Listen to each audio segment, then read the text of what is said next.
Hello, and welcome to another episode of Armbar Audio. I'm your host, Tim Farley, and next to me is my trusted companion. John Kearns, what's up, everybody? But we are not alone on this day. We are not. Today we are joined by none other than Sid, the NerdyMark. Yo, what is going on? Happy New Year, first of all, to both of you guys, and Happy New Year to all the Armbar Audio Nation. I don't know what you guys call your fan base, but yeah, Happy New Year to everybody. I guess, the boys are back in town, as the song goes. Oh, hell yeah. Yeah. And the Golden Girls are back, whatever you want to say. Anyway. Yeah, this is awesome, man. This is the 2020 is the year of the Armbar Nerds, folks. Be on the lookout here. We are making big moves. But once again, this just feels like old times, and it's always good to go back. So yeah, I mean, it's just gonna be. I'm excited. So let's just jump right in. We are obviously here to talk about this weekend's activities that happen in Tokyo, aka Wrestle Kingdom 14. Kool-Aid guy. The first night started off with the LA Dojo taking on the New Japan Dojo. We had Toa Hanare leading the LA Dojo of Alex Coughlin, Clark Connors, and Carl Fredericks against Great Bash heel known as Himeki Hanma and Togi Makabe against Uemura and Tsuji. This was a fine match. Did what it did. Gave the Young Lions some time to shine. Gave them a nice little outing before they go on excursion. John, what did you think about this match? I really liked the dichotomy, is that the word? Of seeing the New Japan Dojo take on the LA Dojo in head-to-head competition. Yes. Siddharth, do you have anything to say? This is one of my first times really seeing the young lions from both dojos. I think it was just a really nice showcase of what we can do. It looks the next crop of talent for New Japan looks very hopeful. Yeah, I agree. With that said, the young lions from the LA Dojo prevailed. The next match was Tenkozi of Hiroshi Tenzan and Satoshi Kojima against Yuji Nagata and Manabu Nakanishi. This was the grandfather match, or should I say dad match. The next was the grandfather match. We had Tenkozi going over. Was happy about the Bread Club with Satoshi Kojima getting those like rapid fire machine gun chops. Yeah. Yes. Other than that, not much to write home about. Either of you guys got anything to say about this? Not necessarily, other than I love seeing these guys at Wrestle Kingdom. I feel like what Kevin Kelly said rang true. They do still got it. I don't think any of them ever lost it. Right. I mean, I don't have much to say, but yeah, that's it. Then we got the grandfather match. Naoki Sano, Shinjiro Otani, Tetsuhito Takeawa, and Ryusuke Taguchi with Kunakai Kobayashi defeated Jujin Thunder Liger, Tatsumi Fujinami, The Great Sasuke, and Tiger Mask with El Samurai. Yeah, this was the first of the two Liger retirement matches. Two things about this. I thought that Tatsumi Fujinami looked outstanding. Yeah. I mean, a lot of people are saying, like, oh, Chris Jericho's body's not that bad. Well, look at Fujinami's body and tell me otherwise. And El Samurai took a boot at one point through the ropes and sold hilariously on the outside. Outside of that, it was a match, Yeah, I would say that. I think the big story is mainly just the whole Liger's penultimate match here, and I love that they kind of centered it around Liger-san, and yeah, it was good to give him a good showcase before he finally hangs up the boots.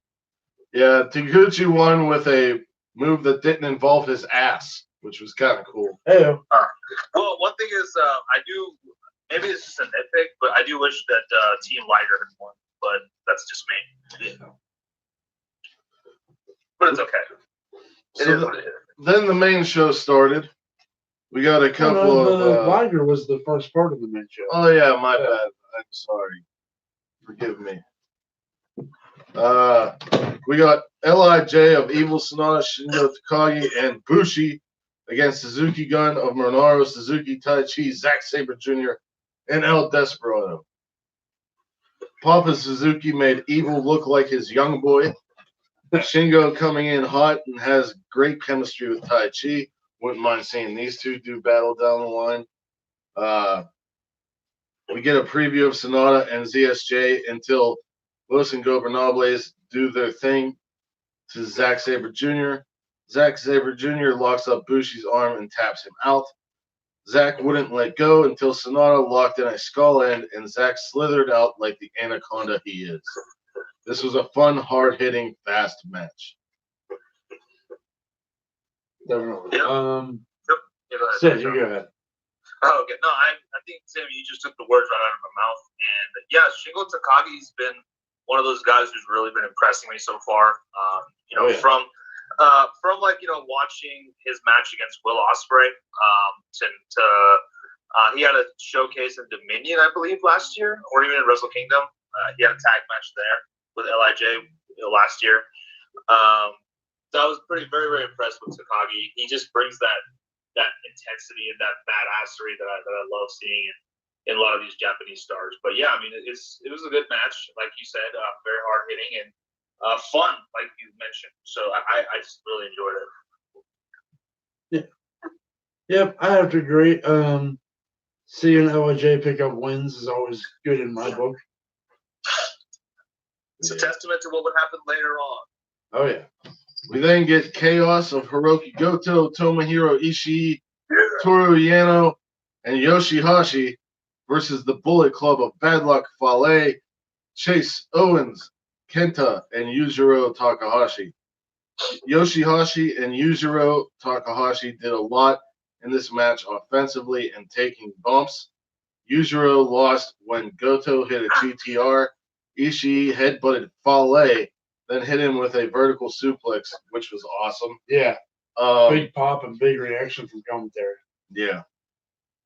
Yeah, I thought that Yoshihashi and Yujiro Takahashi, who don't get a lot of love in this match, they really held it up for their teams. I agree. Yeah, the Brainbuster spot from Ishii to Bella Fale was just the first thing on this show that made me really come up out of my seat a little bit. Mm-hmm. Sid, what do you think? Okay, a couple things. First of all, I was just ready to talk because for those, I know you guys know this, but for those who don't, I'm actually kind of a Goto mark. Yeah.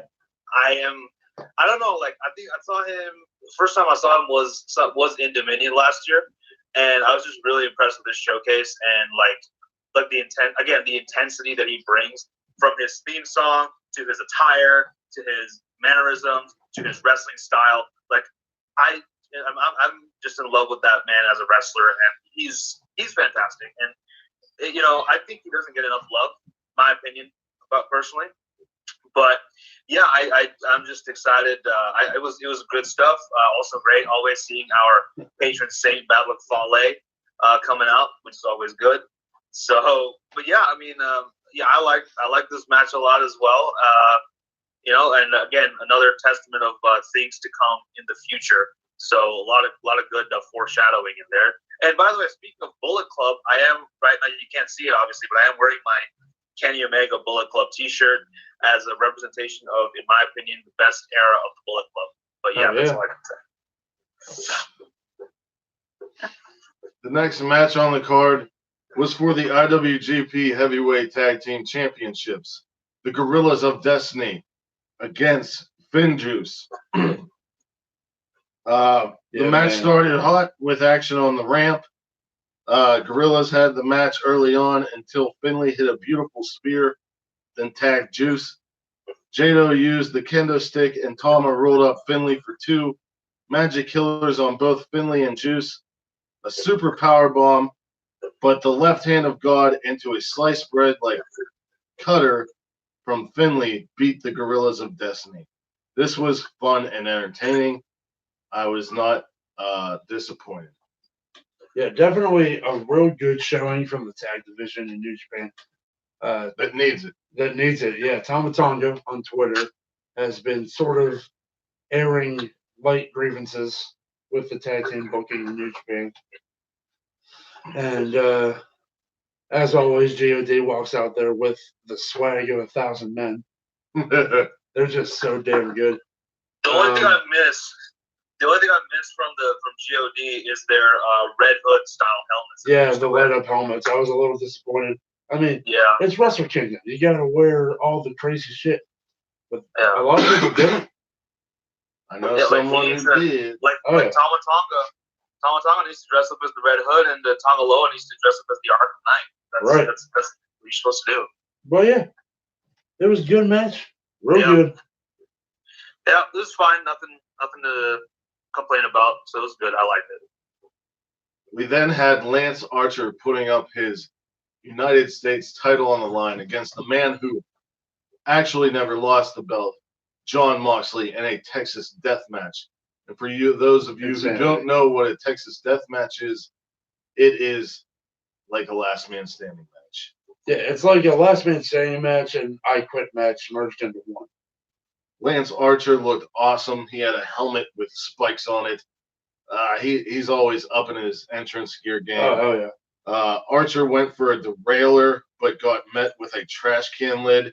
Moxley beat the shit out of Archer with a kendo stick. Yeah. A choke bomb onto the apron by Archer, and then Archer hits a tope con hilo. Then he choke slammed a guy off the apron onto Moxley. Blackout onto set up chairs. So Archer was really coming out hot in this. Oh yeah. Moxley turns the claw into an armbar. Archer finally hit a derailer and a big boot, then does the claw with a plastic bag, trying to suffocate Moxley. Mox blocks a blackout from the top, but hits a destroyer off the apron, or DDT off the apron, through 2 tables, and Archer stays down for the 10 count. I thought this was an awesome match. Oh yeah. And tell you what, man, that double table spot, Lance Archer did not come out unscathed from that. No, he had gashes on his arm and stuff. Like deep bleeding profusely. Like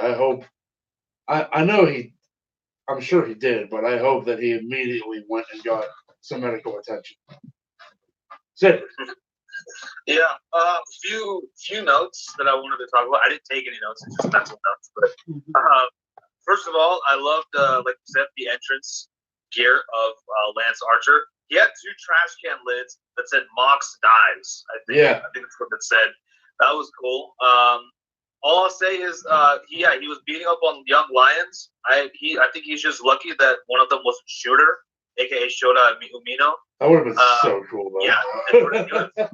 No, Mox would have gone to prison if that was the case. Because he would have literally murdered. No, I mean, if Shooter showed up to help Uncle Mox.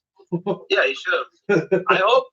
Well, okay, we'll talk about it when the time is right. But I love this match, man. Like, this is exactly what I wanted to see from Moxley. This is what I expect. And also, the announcer wasn't too bad, but he doesn't beat Justin Roberts. No, not at all. Yeah. My sister and I have become fans of Jon Moxley, by the way. We watch AEW Dynamite together. Yeah. So. Yeah, you're telling me. Hell, I mean, they made a Justin Roberts t-shirt. I saw that. That was great. Shit's amazing. It's fantastic. Yeah. But great match. Oh, and I loved how Mox, when he came into the ring, he just started grabbing chairs and throwing them in the ring. Yeah. He didn't even wait. He went under the ring and pulled out like 6 chairs at once. and tried to throw him in. That was crazy. That was crazy, yeah. The next match. Great match. Sid? That's a great match. Okay. The next match was for the IWGP Junior Heavyweight Championship. The cocky one, Will Ospreay, against the returning Time Bomb Hiromu Takahashi. This is an early match of the year candidate for me. I don't emotionally do well when these two have to fight each other. Right. I wrote down that Hiromu's entrance gear looks like Dalton Castle and a clown collided. Yeah. Ospreay's entrance gear had a Siberian tiger's face on his shoulder, symbolic of the cat-loving Hiromu Takahashi. So extra. I could have took notes on this, but then I wouldn't have been able to watch the match. Just go watch the match because it's that damn good. Yes. Hiromu ended up winning with a Time Bomb 2. Yeah, Time Bomb 2. It's officially been named. That he did, like, he pulled out this brand new finisher, and it got the crowd super hot. Yep. Sid, what were your thoughts? I was speechless throughout the entire match because I loved everything about it. Also, let's not forget the fact that Will Ospreay came in with a damn sword into the ring.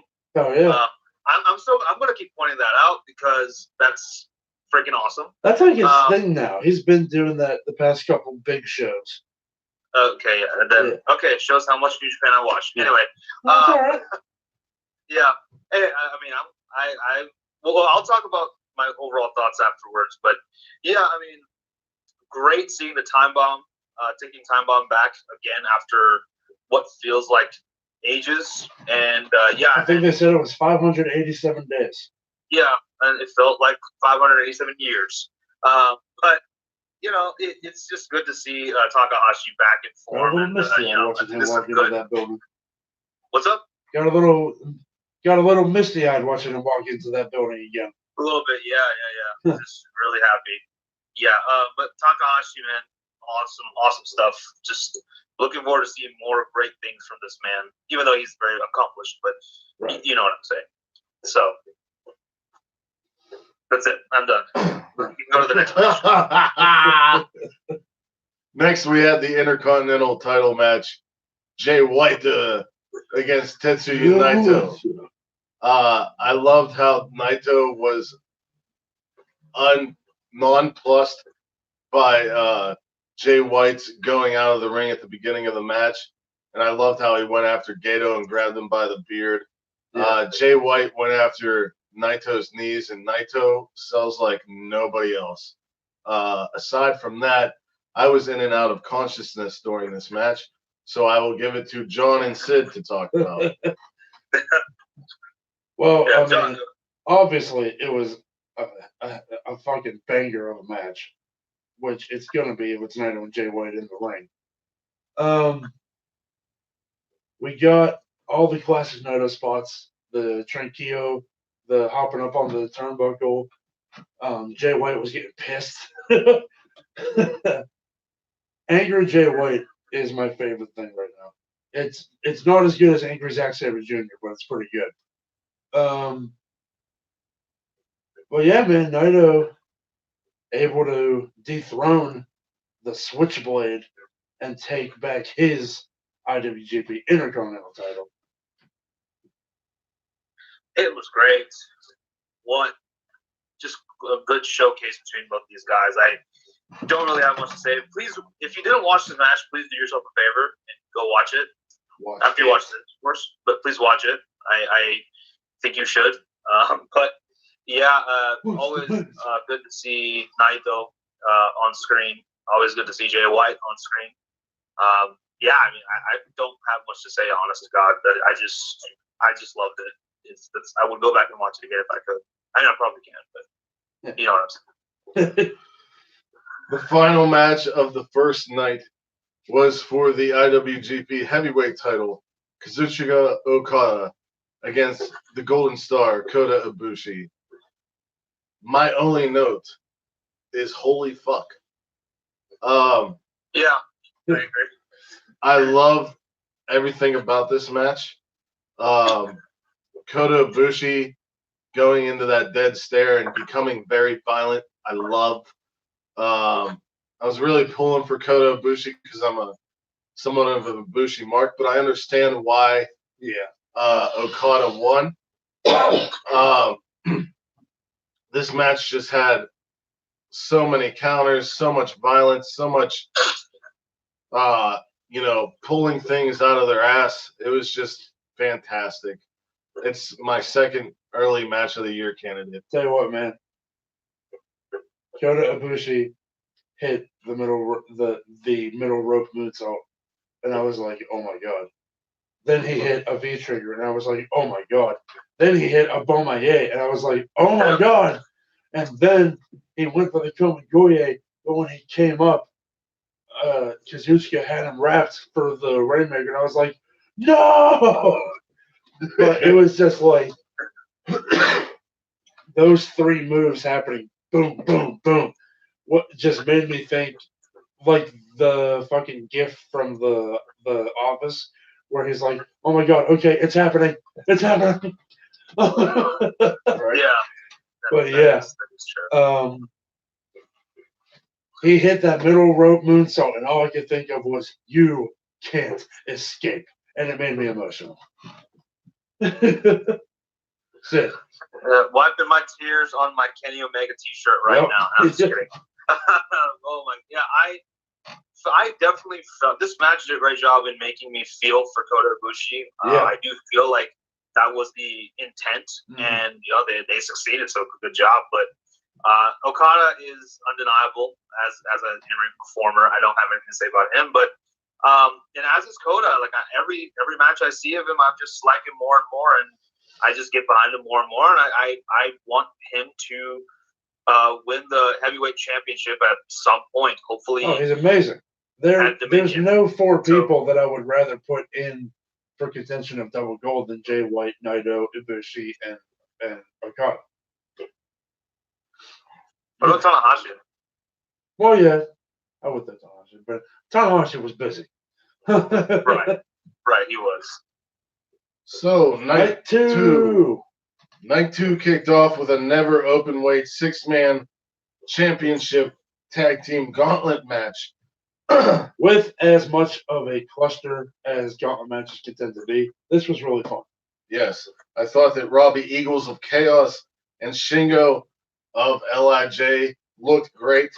Shingo hit a Made in Japan on Ryusuke Taguchi for the ultimate win and title change. Yeah. So Shingo, Bushi, and Evil come out champions, defeating the former champions of Togi Makabe, Ryusuke Taguchi, and Toru Yano. Tim's favorite wrestler. Yep. Sit. What you got? Oh, no, I thought this was fine. I didn't really, honestly, like, I liked it. I didn't think too much of it. Again, always great seeing our patron saint battle Fale again, as always. Fale is love, Fale is life. Anyway, again, Takagi with another great performance. I loved it. Him and Goto is a dream match for me. First, I just thought I should mention that. Yeah. I need to see that match. But I think it was in the G1. Oh, I'm sure it was. Oh, it was, okay. I need to. I'll watch it. We all know Shingo is a junior heavyweight, so. Yeah, he popped up the heavyweight real quick after the Best of Super Juniors. It's almost as if he never was a junior. Man. No, great. Good stuff here. Good showcase by all the factions present in New Japan, and even factions. We failed to mention something, Timothy. What? It is all but inevitable that Will Ospreay is moving up to heavy. Oh, absolutely. After losing to come on, he's got to. He's gone. I wanted to talk about that after we got over the review. Okay. I have some questions. Yeah, we can do that. So,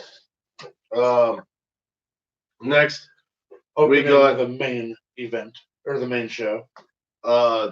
Jushin Liger's last match. He teams up with a former rival and tag team partner of Naoki Sano against rivals Ryu Lee and Hiromu newly Takahashi. crowned junior heavyweight champion. Hiromu Takahashi. I thought this was interesting because Hiromu was injured by Ryu Lee, and but there's no bad blood. They were friends before, and things happen. Yeah, and they are both part of a Los Ingobernables faction. Ryu Lee being part of the Mexican Los Ingobernables and Hiromu being part of Los Ingobernables. I don't think Ryu Lee is part of Los Ingobernables. I mean, he wore a Los Ingobernables shirt that said Oh. Dragon Lee on the back. Maybe he is And he now. was Dragon Lee. Maybe he is now. I know his brother Roosh. Roosh. But this was a. It blew my mind when you told me that they were brothers the first time. I was like, what?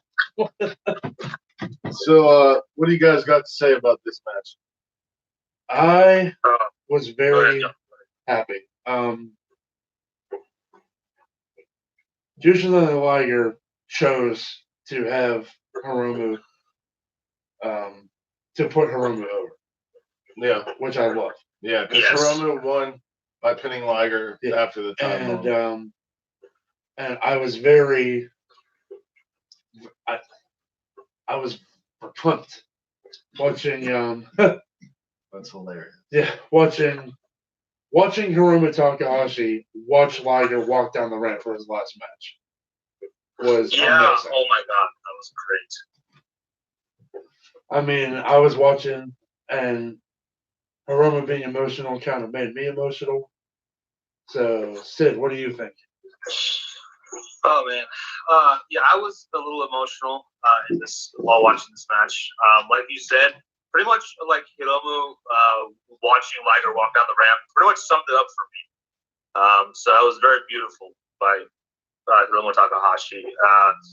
Man, it's just amazing the legacy of Jushin Thunder Liger and everything he's done for the world of professional wrestling. So again, hashtag thank you Liger. Yeah, it's so awesome seeing legitimate legends retire in the ring isn't something that we get to do often. Oh, we need to talk about the most important thing. Right when the match was over, Hiromu was saying something to a prone Liger, and the stream cut out. So that was for real. Yeah, damn you, Vince. Dude, Vince did it. It's Vince. He wants more views on the Lana Lashley wedding. It was like, AEW stole Jericho. I'm not letting Vince do him too. Damn it. Damn it, it's such good shit. Yeah, no, all joking aside. The video of Liger's promo has been uploaded to New Japan's Twitter. For those who didn't get to see it. Okay. Yeah. I think I saw that. Yeah, so one last thing I will say. Again, hashtag thank you Liger for everything. And actually, in honor of Jushin Thunder Liger, and I've told you guys this, and I would love it. I would be honored if you two would do it with me. I am planning to review the Jushin Liger anime, which is the heavy inspiration for the character of Jushin Thunder Liger in honor of this man. So I'm definitely planning to do that sometime down the line. Did you hear that the creator of the show came last night and brought him flowers? Oh, that's awesome. Oh, he did? I didn't hear that. I didn't know that. Very cool. I did not know that.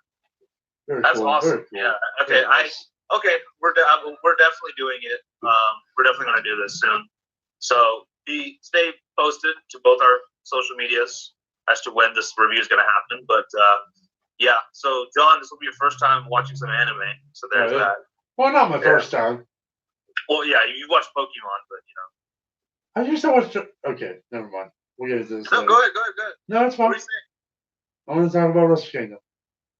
Oh, fine. We next had the IWGP Junior Heavyweight Tag Titles being defended by Bullet Club of El Phantasmo and Taiji Ishimori against Roppongi 3K. During the Junior Tag League, LP and Taiji Ishimori stole the trophies from Roppongi 3K. Roppongi 3K got them back this night bastards. because they won.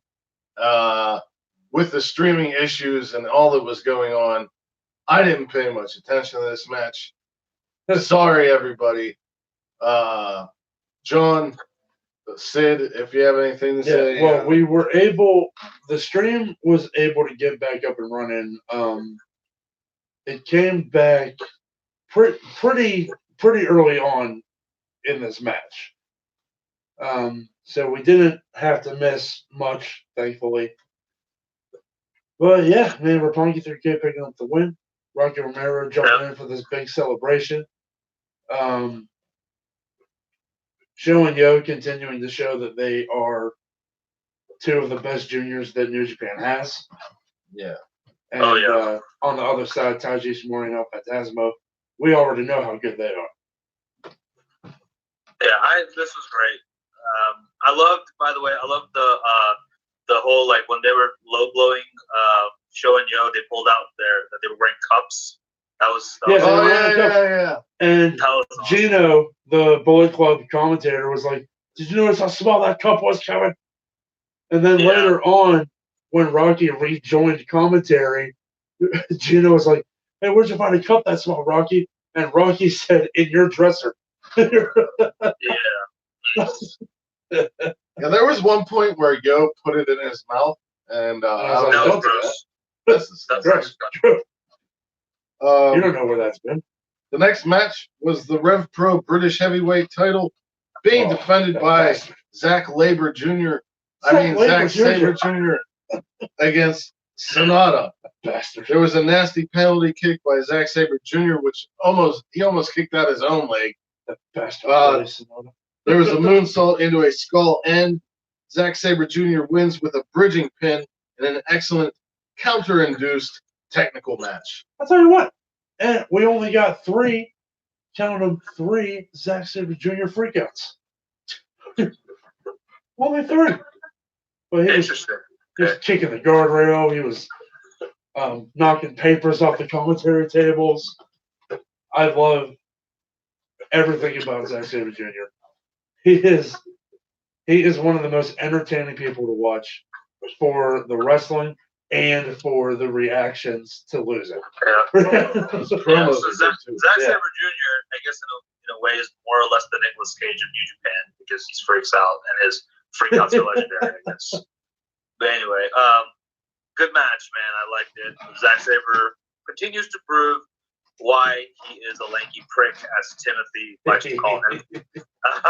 And he did a good job. As did Sonata, though I kind of wish Sonata won this. Is this me? But yeah, it was good. I wish Sonata won because his partners had already won the 6-man tags. Yeah. And Naito was going up for 2 other belts, so it would have been nice to see.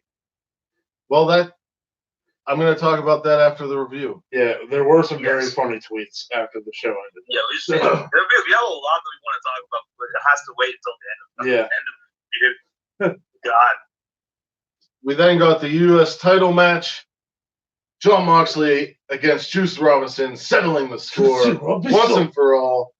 Juice jumped off the apron with a double axe handle to start the match. A drop toe hold into a chair by Juice. Cannonball to a seated Moxley on the outside. Moxley smashes Juice's back with a chair. Damn. Big spine buster to Mox. Big power bomb for 2 by Juice. 2 leg smashes off the post. Then a Bret Hart-like figure 4 with the post by Jon Moxley. Left hand of God into a chair into Moxley's face. A big superplex into a jackhammer by Juice for 2. Moxley gets out of a pump friction, hits a paradigm shift, then a Death Rider for the win. This was an absolute banger. Absolutely. Jon Moxley keeping the U.S. title on both nights is very interesting to me. Yes. But I'll let Sid give his thoughts on the match, and then we'll talk about what happened afterwards. Oh yes, I loved it, man. I know I keep saying I loved it, but I just really don't know what else to say. I mean, it's like this New Japan match. It's hard to say anything else about New about New Japan. It's About just Japan, yeah, because you have to just go and watch the match. yeah. Like I can't be like the three of us talking about it. We can say all the great stuff, but it's not going to do justice until you go and actually watch these matches. But this was definitely one we of could my. talk about everything that we liked, but we don't want this to be a 4-hour video. Exactly. Oh my god, yeah. I mean, that good. Yes and no, but yeah, right. I get that. But anyway, yeah, if we're gonna do that, one of us is buying lunch anyway.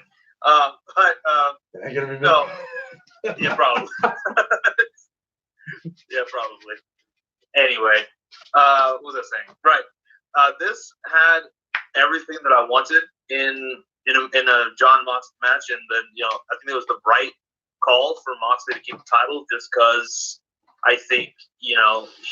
No, I mean whether or not certain things happen, he just got the title. I think for him to lose it right now would not be a good move, and also. Mainly also because they won't do it because this is New Japan and not Vince's playground of big sweaty men. Anyway, yeah. But yeah, it was great. I still haven't entirely gone over Zack Ryder holding the Intercontinental title for one fucking day. Yeah, no, that's God damn it, Vince. Anyway, so. Yeah. First, you give us a one-day title run for Zack Ryder, and you freaking cut out the whole New Japan live stream because you all wanted to watch your stupid Lana Black last week. What is wrong with you, you dumb old man? Oh, Jesus Christ. Anyway, but John Moxley is just as intense here as he is in AEW. That's one thing I can say.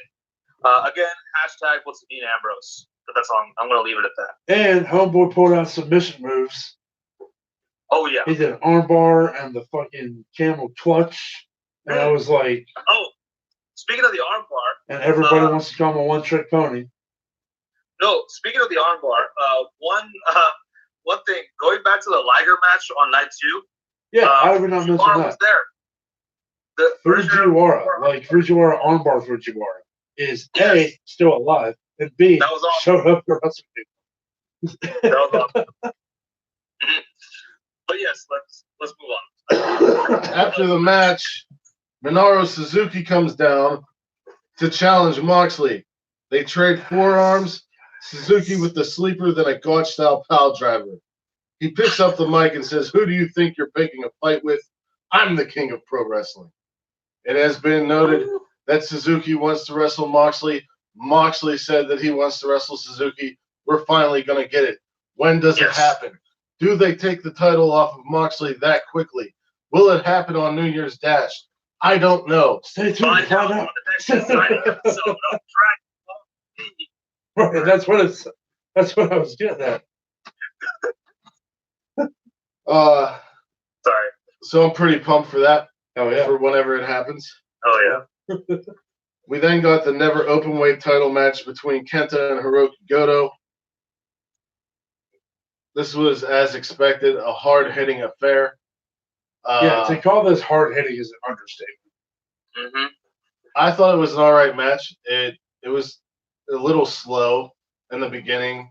Yeah, I think I would have switched placement of the Moxley match and the Goto match. But it makes sense to have a cool down before the two main events. Right. Sid? Yeah. Got anything to say about your boy? Goto? He's my boy, dude. Goto is my boy. And my boy. I love Kenta as well, by the way. No, it's nothing against Kenta. I like him as well. But Hiroki Goto, again, he needs to add an A next to his last name. It should be Goato because he's the goat. Oh, I'm sorry. I'm sorry. Yeah, man. I kind of, but I do unfortunately have to agree. It was a little bit slow. It was a good match, but it wasn't like anything. It didn't have like a lot of pomp and circumstance surrounding the match, so it didn't have like that big match feel, if you will. And yeah, I get it. It's kind of like a calm down of a match. Until the next couple of matches, which I guess we can get into right now. But yes, Goto is my boy. Hit me up, bro. Let's go to pick up the win for you. What? Goto picked up the win for you. Yeah, he did. Bad night for Bullet Club. I need to get me I'm gonna pour me a nice tall bottle of Sapporo beer and celebrate. Well, was it really a bad night for Bullet Club? It is. Jay White against Kota Ibushi. Jay and Kota Ibushi put on a fantastic match. Jay White just showing how clever of a ring psychologist and ring general he is.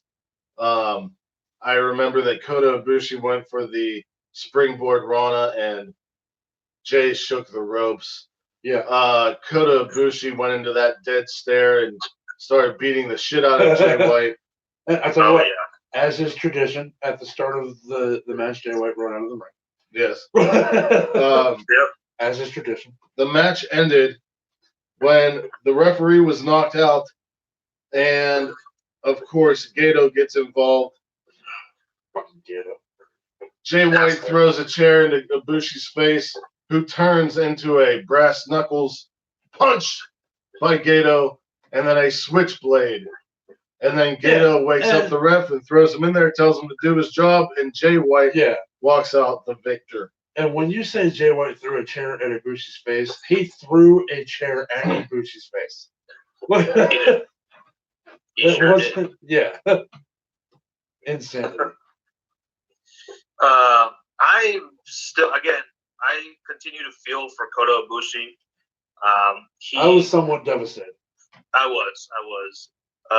Gato can suck a fat one. So you can tell I'm totally not emotionally scarred by this match. This was. I did like it. I think, like Tim said, Jay White is a brilliant wrestler. He's extremely crafty and very he's very wily in the ring, unlike his coward, unlike the Coyote. But anyway, he's anyway. All the references today. I'm sorry. I have to apologize. I keep doing that.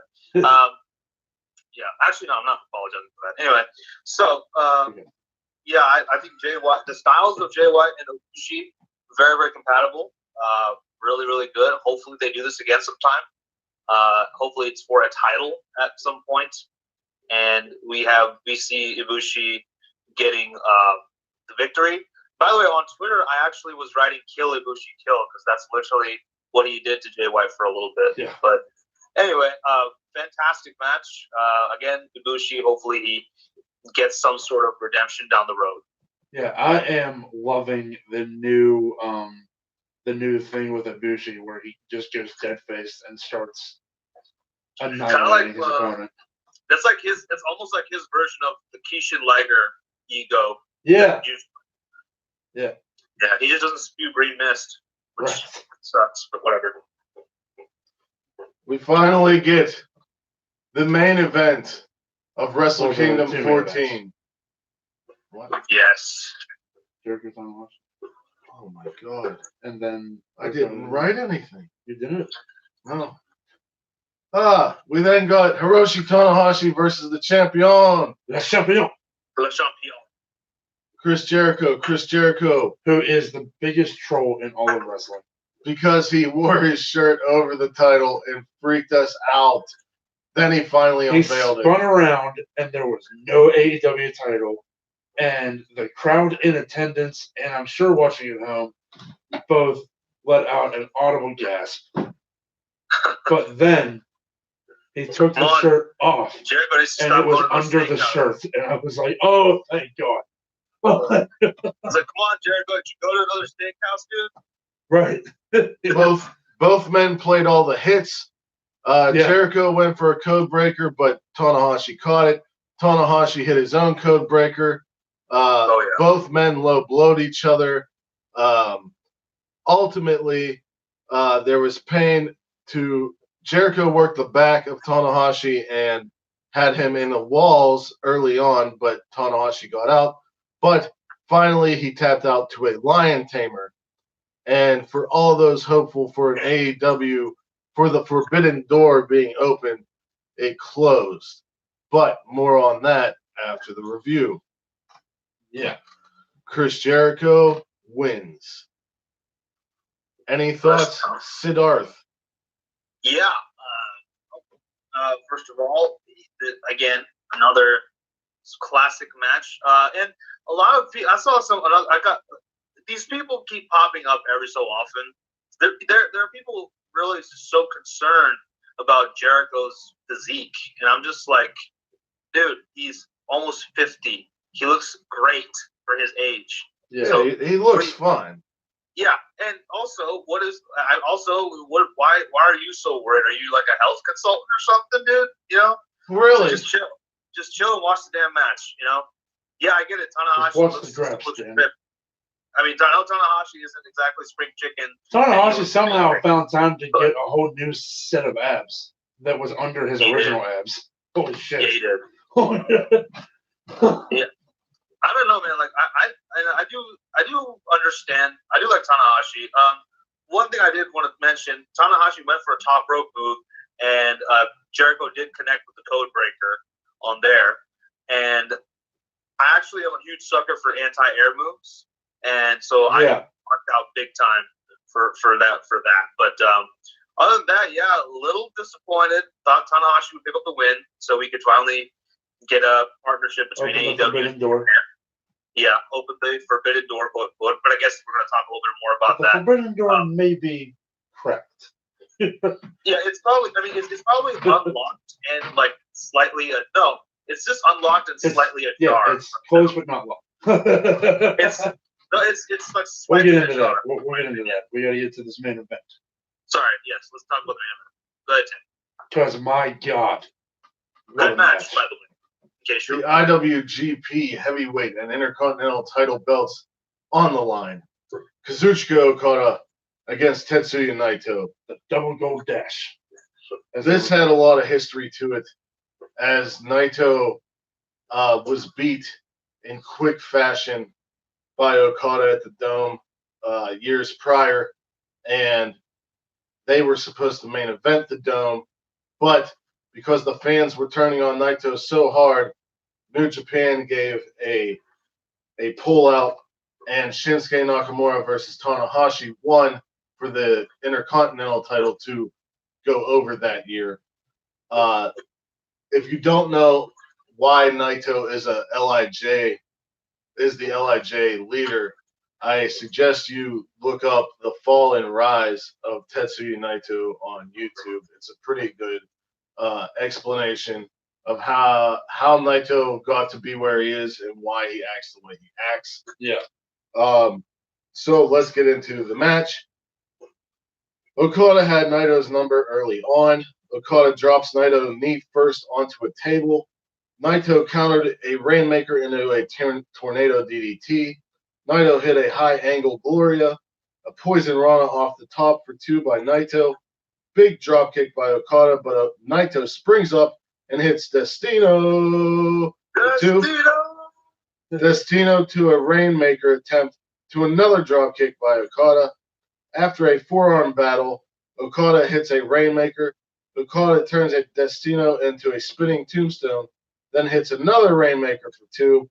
After Naito spits in Okada's face for a third time, Okada smashes Naito's knee off the apron to loud boos. 2 Rainmakers. Okada goes for another, but Naito hits a Destino for 2.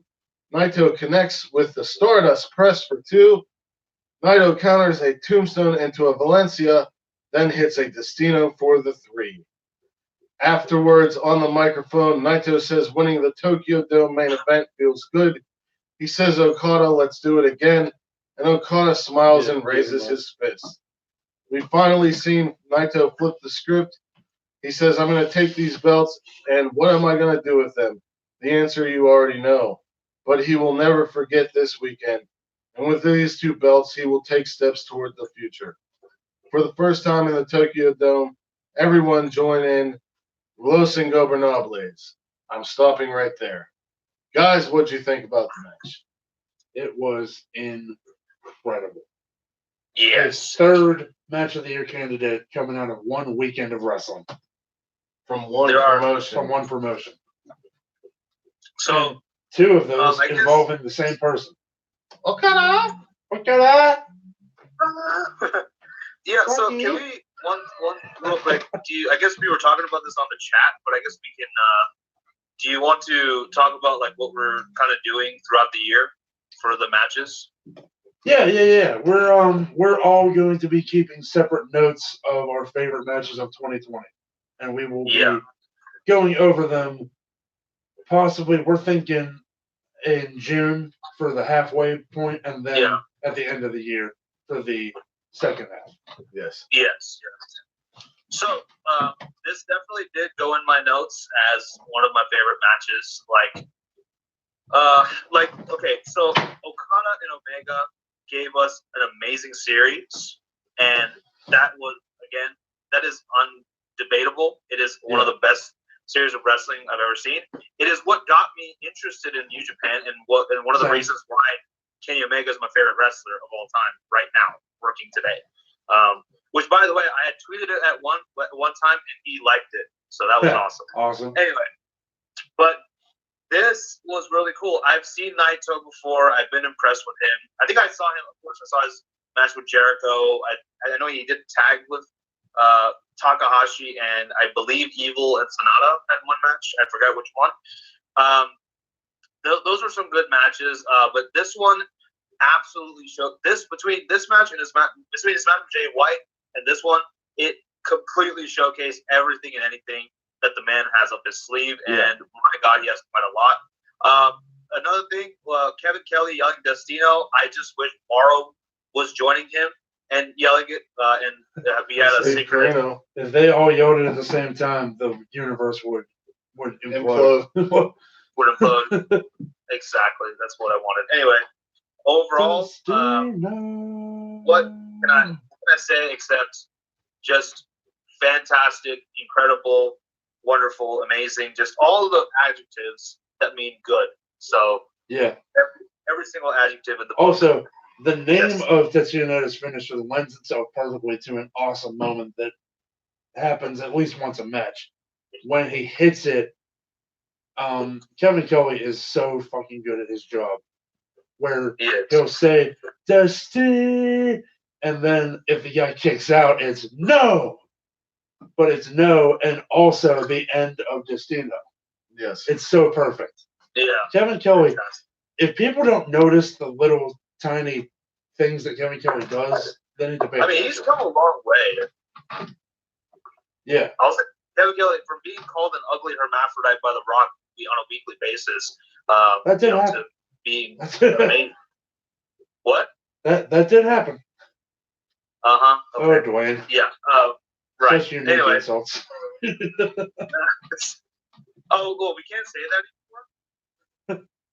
Can we not say that anymore? We can't say most of what Dwayne Johnson used to say anymore.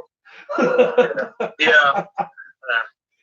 It's true. PC culture, man. Anyway. I'm sure that's PC. Yeah, but Kevin Kelly, man, it's just so cool to see him in this light as an announcer and doing amazing things, for pro wrestling, contributing in a much better way than he once did. So just wanted to put that out there. But again, freaking awesome. So as Tetsuya Naito is about to say, De Japón, out of nowhere comes Kenta, and he attacks. He hits a go to sleep and listens to the boos. He relishes the boos. Kenta with the Shibata pose over Naito, holding both belts. Bushi comes down, and Kenta leaves, thus ending Wrestle Kingdom. Then Naito got up and everybody loved it and everything. So he didn't lose all of his moment. All right, so the review part is over. Couple questions after Wrestle Kingdom 14. Talk about.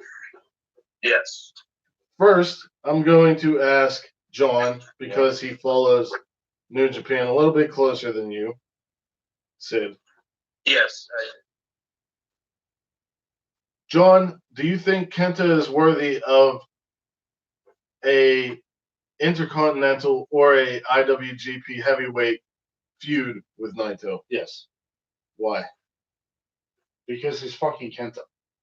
Correct. There you go. This is correct. He's one of the guys that has just about reached legend status in Japan. Yes, and New Japan hates him. Too bad. He's gonna let you hate him real bad.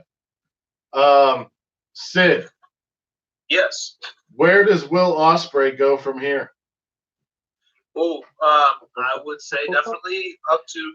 Honestly, I would since the Intercontinental and IWGP Heavyweight title picture seems to be full with Kenta and Naito. I would say right now let him go for the U.S. Well, even the U.S. title pictures, friggin' filled.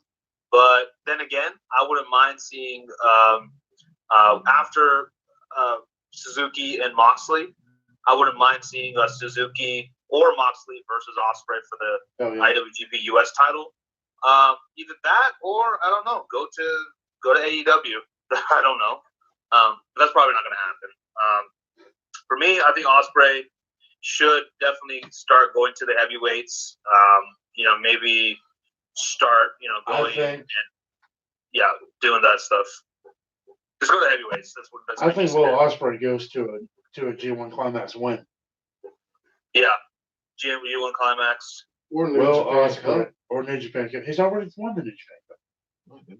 He hasn't? No. He's been in it before. Yes. Okay. The New Japan Cup is cool and all.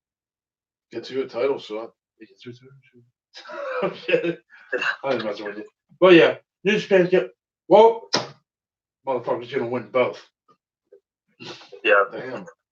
Just That's give a him bold everything. prediction. Would that be history making? Eventually, Has anyone yes, ever done it? I want. I don't know. I'm gotta ask Chris Charlton. Honestly, yeah, that man is a historian. At this point, I think Will Ospreay, if he needs to be in some main title picture. He needs both. He needs to be in the heavyweights picture definitely. Honestly, even Kenta versus Naito. Well, Kenta versus Naito is going to be great. Kenta or Naito versus Ospreay, another match that I would like to see. Just let him go and just put on great matches. That's all I want to see from Will Ospreay. And he's already doing it, but let him do that. And again, if he wants to join his girlfriend B Priestley in AEW, fine. That's fine too. I don't mind. But at this point, I think Will Ospreay can do whatever the hell he wants. That's what I think. Does Kenta go after the Intercontinental or the heavyweight title, or both? Why not both? Yay! Put that GIF. If Kenta goes after both titles, does he become the new de facto leader of Bullet Club? Okay, my hot take is that it's already happened. More or less. I truly believe that we are going to see Kenta attack Jay White at New Year's Dash. So where does Jay White go from here then? If he's kicked out of Bullet Club? Jay White and Gato, baby. Back to fucking New Zealand. Kidding. Yeah, I could see Kenta going for the Intercontinental title first. Yeah. Yeah.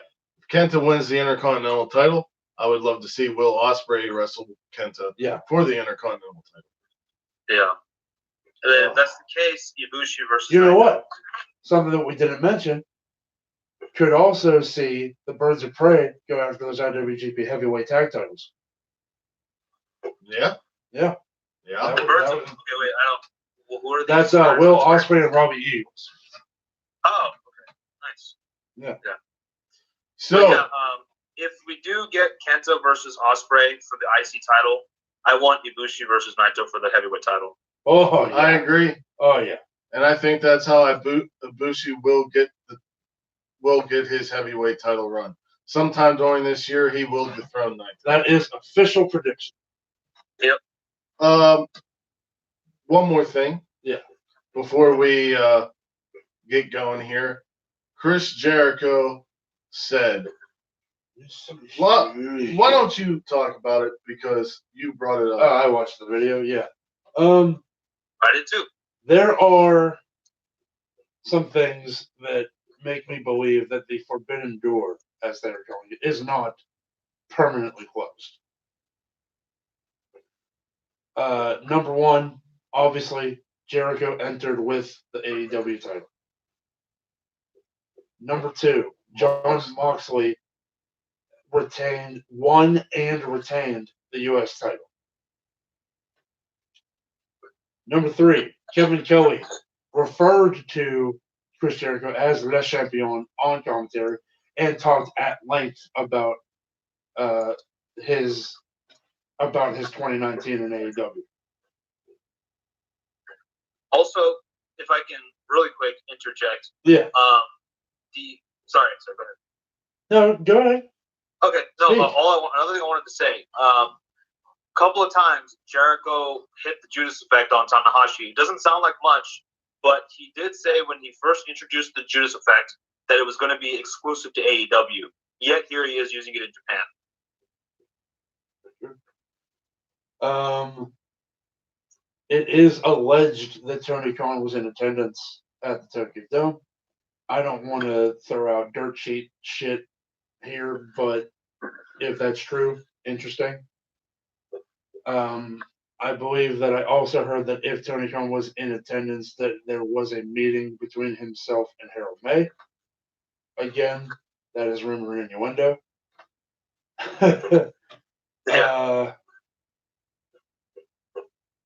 And then during the post-match commentary, there is a video that has now been listed as private on New Japan's YouTube channel. But Jericho basically said, put aside hurt feelings, put aside the egos. The Forbidden Door is closed for now, but it doesn't have to be. He said that even though he beat Tanahashi, which he said he would do, because it is still Jericho. He's going to bring people down at every time. He said that he would be more than willing to wrestle Tanahashi again and more than willing to give him an AEW title shot. And then he routed off names. He said, I'd also give a title shot to Ibushi, to Evil, to Naito, to Okada, to Tanahashi. So, I'll tell you what.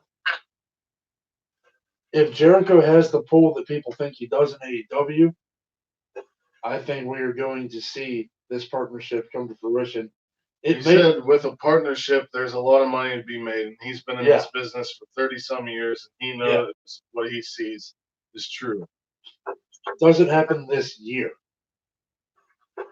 Yeah. It's only ROH January. is going to die. Yeah. ROH is a dying breed. AEW is new. There's no reason why a partnership shouldn't happen.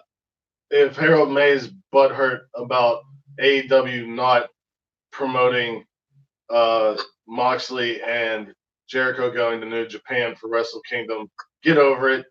I think he's more butthurt about the Elite all leaving at the same time.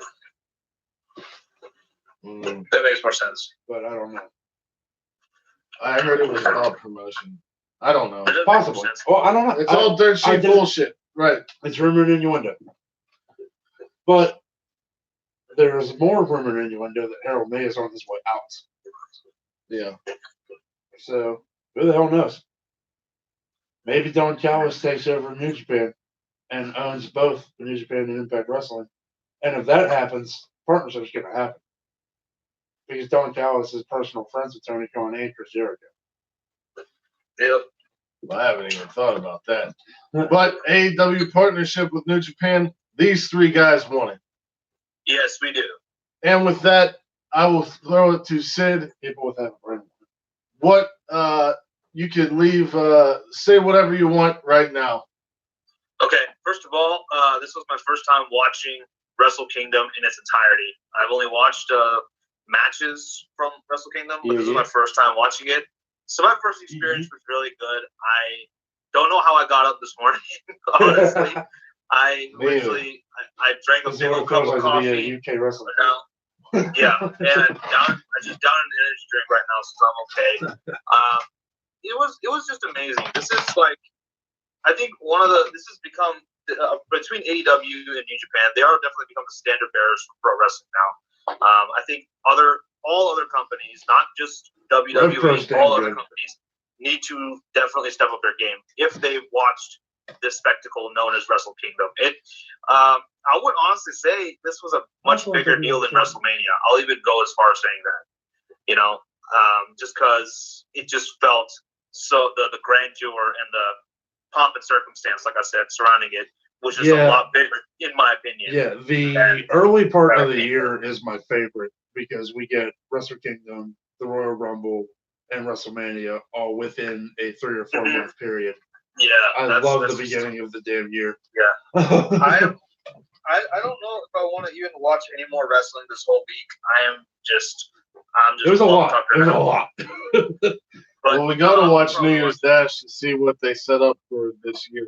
Yeah, gotta watch New Year's Dash, and of course, Dynamite and NXT. Yeah, I'll watch New Year's Dash in my own time, but yeah, Dynamite and NXT, that's gonna be there. Speaking of which, those are going to resume very shortly.